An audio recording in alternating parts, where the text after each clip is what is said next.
voyant que les conflits sont normaux et peuvent être positifs, Search for Common Ground voit la multiplication d'interactions entre les individus de différents pays à travers la migration comme des opportunités pour échanger, réduire les préjugés, la peur et la méfiance d'autrui. La dernière année, Search for Common Ground a organisé des formations de 100 jeunes de 18 ans à 30 ans dans l'outil de vidéo et multimédia dans l'objectif de créer entre les participants que les différences culturelles sont source de richesse et catalyseurs de progrès social. Aujourd'hui, notre partenariat avec Café Babel vous invite à discuter ensemble le même sujet sur la déconstruction des banques afin de coopérer et de résoudre des conflits de manière constructive. C'est précisément dans cet esprit constructif de collaboration la dernière initiative du Maroc pour adresser les problèmes des migrants au Maroc. Un fait qui indique que le pays travaille avec les jeunes à travers une vision qui œuvre pour une société où on vise le plein épanouissement de tout le monde et où les différences sont valorisées comme des cas de prise de décision à tous les niveaux. Une société où la coopération et la résolution des conflits constructifs constituent la norme. Alors qu'il y a des tendances, des stéréotypes négatifs persistent et semblent se développer.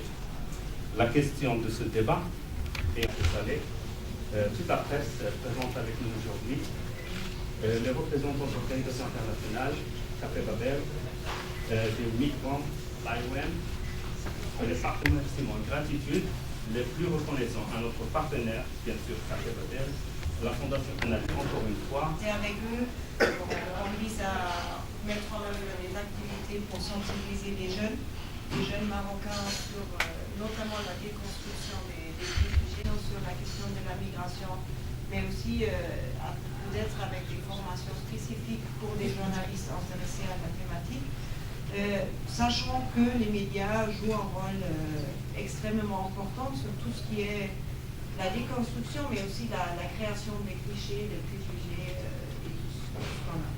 C'est clair que le Maroc est un pays qui est la situation déjà des Marocains à l'étranger et la thématique de la migration ici au Maroc.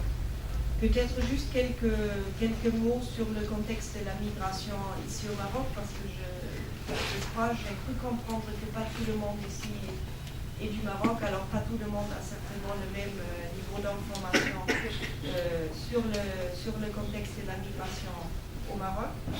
Je vais me limiter au contexte du Maroc comme pays de transit et de destination, pas comme pays d'émigration pour les migrants marocains. Alors l'immigration ici au Maroc, on parle surtout d'une immigration, mais pas uniquement d'une immigration en provenance des différents pays de l'Afrique subsaharienne. Il y a surtout des représentants des pays de l'Afrique de l'Ouest, c'est-à-dire commençons avec le Sénégal, la Mauritanie, mais aussi le Nigeria, la Guinée-Conakry, la Côte d'Ivoire, etc., etc. Les estimations du gouvernement parlent d'une population entre 25 000 et 40 000 personnes qui seraient en situation irrégulière. Il n'y a pas de données spécifiques parce qu'il n'y a pas eu beaucoup d'études sur cette question, mais ce sont des estimations qui ont été mises en avant vers la fin de l'année passée. Après, il y a bien sûr aussi d'autres populations comme les migrants des différents pays de l'Asie. سفيان الحمدي المنسق الوطني للمشروع مع منظمة البحث الأرضية المشتركة في المغرب.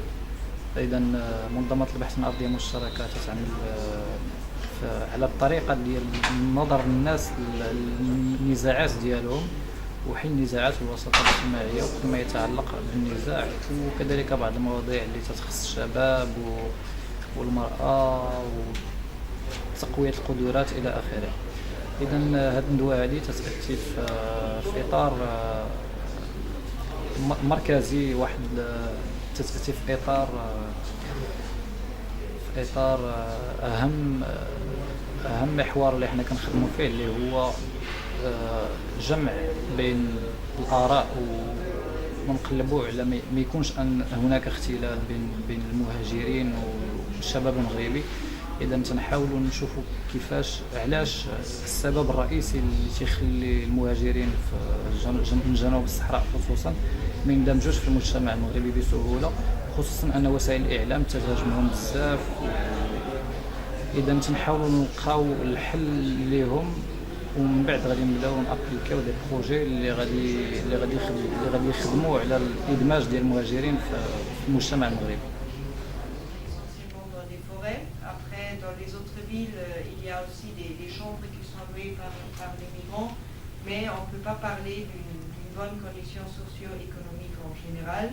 L'accès aux services reste compliqué. C'est vrai que déjà on voit des premiers progrès après cette mise en œuvre de la nouvelle politique. Il y a eu un circulaire, par exemple, qui permet maintenant l'accès à l'éducation pour les enfants migrants, mais l'accès à la santé, au-delà des services de base, reste quelque chose assez difficile.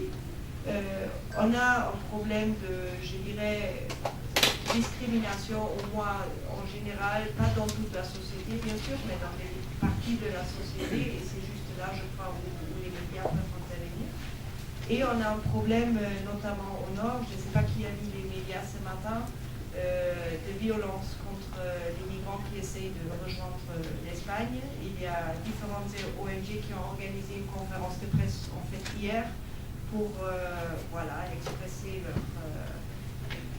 leur désaccord avec la politique actuelle qui essaye à tout prix, littéralement à tout prix, de prévenir d'éviter qu'il y ait 15 000 présentations de demandes pour être régularisées, et à peu près 3500 ont déjà été examinés par les commissions, et apparemment quelques 500 auraient déjà reçu un avis positif, une décision positive. Alors ça nous donne à peu près le pourcentage qui pourrait être attendu vers la fin de cet exercice. C'est clair que ça va encore durer. C'est aussi clair que les demandeurs de régularisation ne sont pas uniquement les migrants subsahariens qui sont le sujet de cet événement aujourd'hui, mais aussi les migrants européens, nord-américains, voire de toutes les autres régions qui souhaitent régulariser les migrants traditionnels, disons ici au Maroc. Mais il faudra voir déjà comment, au cours de l'année, comment ça se développe, combien de personnes sont régularisées et comment ça se passe avec la mise en œuvre des droits en fait pour les personnes. Après, il y a le droit d'accès au travail, il y a le droit d'accès à l'éducation, etc.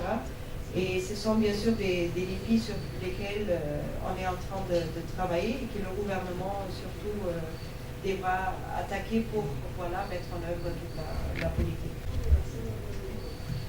Merci Anna, c'est un aperçu très important du travail de l'OIM en ce qui concerne la migration en général, pas subsaharienne mais en général. C'est une approche beaucoup plus légalistique, une approche qui est en rapport avec les droits de l'homme en général.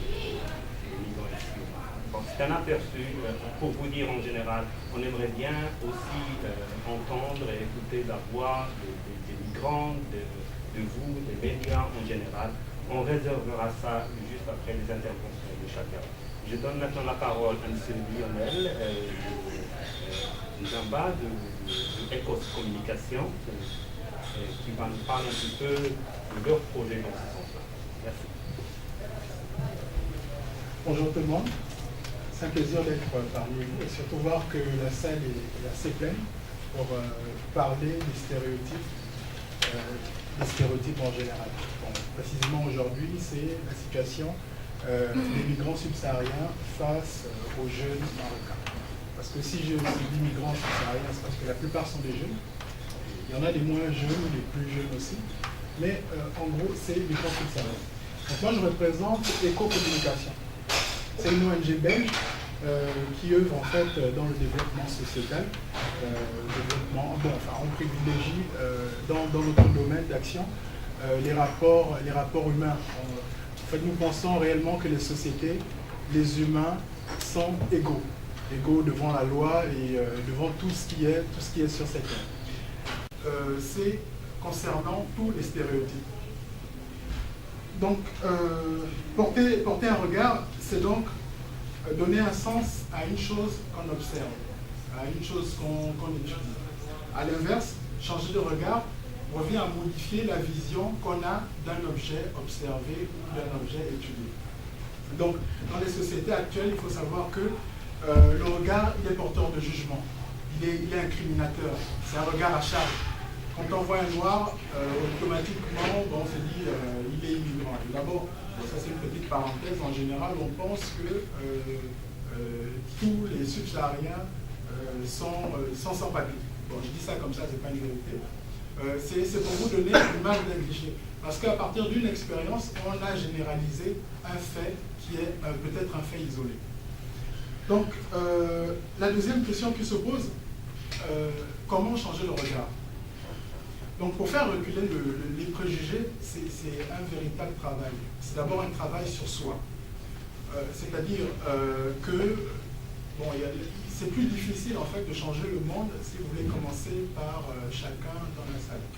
Mais par contre, si vous commencez par vous-même à faire ce travail sur vous-même, ce sera assez facile. Bon, enfin, si vous arrivez à changer le regard et que les gens s'aperçoivent que vous avez un regard différent sur un phénomène qui est peut-être mal expliqué, ou mal des moyens très efficaces pour conserver le préjugé. Et justement, les ONG ou bien des personnes individuellement qui œuvrent au changement de regard doivent avoir des moyens aussi efficaces que ceux que les sexistes, les racistes, les xénophobes, les islamophobes utilisent.